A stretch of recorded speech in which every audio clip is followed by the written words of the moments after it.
My name is Sierra Shelton, and I'm your 1321 Business and Professional Speaking course.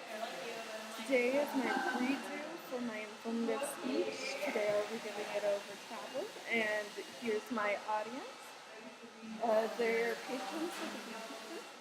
I also have some more on the other side that will be listening to me. There's my audience. Okay. So let me get set up here. Let me get my speech together. This is what I will be using. They're getting beautified at the moment, so my members of the audience are saying. Okay, so I'm done.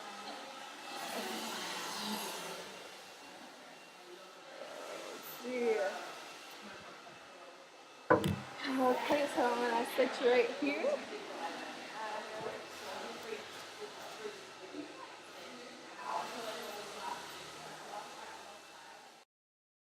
About yourself and your very own culture. Today, I will share the steps that are required for international travel by U.S. standards. Everyone wants to travel at one point or another in their life, but not everyone knows the process that goes into it, myself included. Recently, I was presented with the opportunity to travel to India. This presentation will save you the research and help establish a timeline. November of this year, I will be traveling to India for over 40 days. So I will walk you through the 3 main steps that are necessary prior to departure.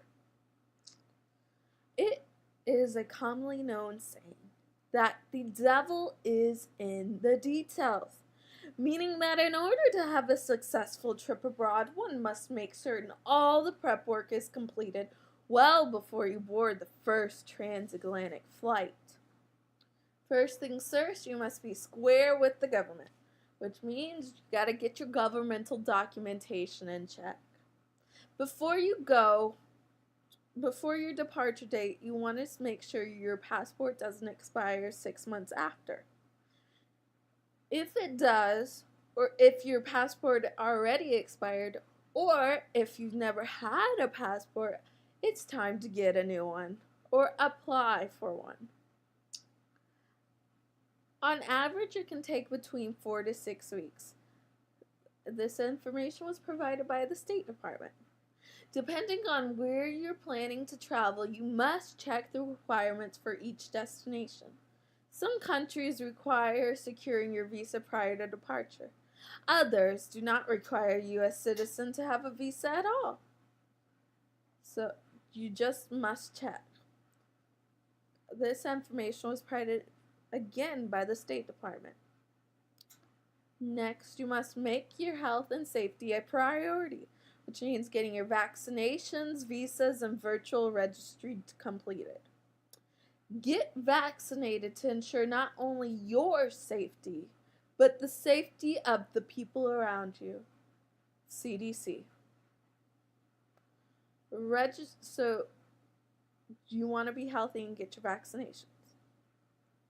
Register your destination.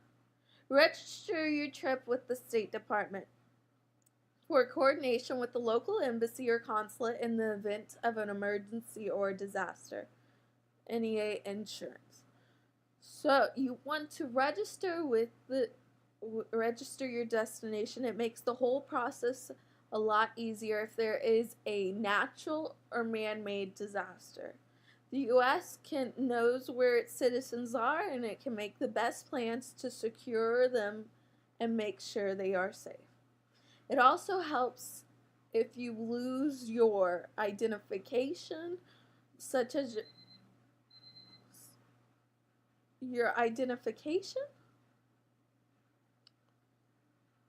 It makes the process flow a lot easier. Next is the budget. Fees, transportation, and lodging can add up when traveling abroad. Being financially prepared is essential when you decide to travel. Also, budget for the unexpected.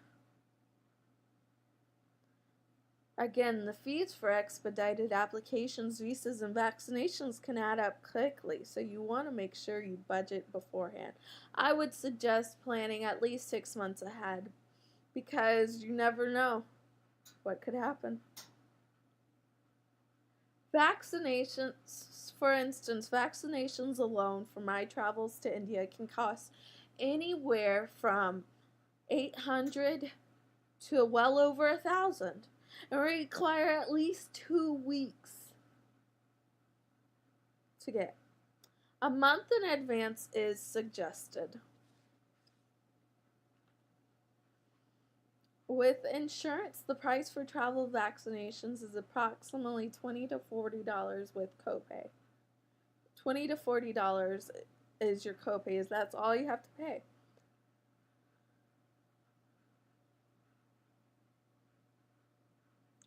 Next, cost.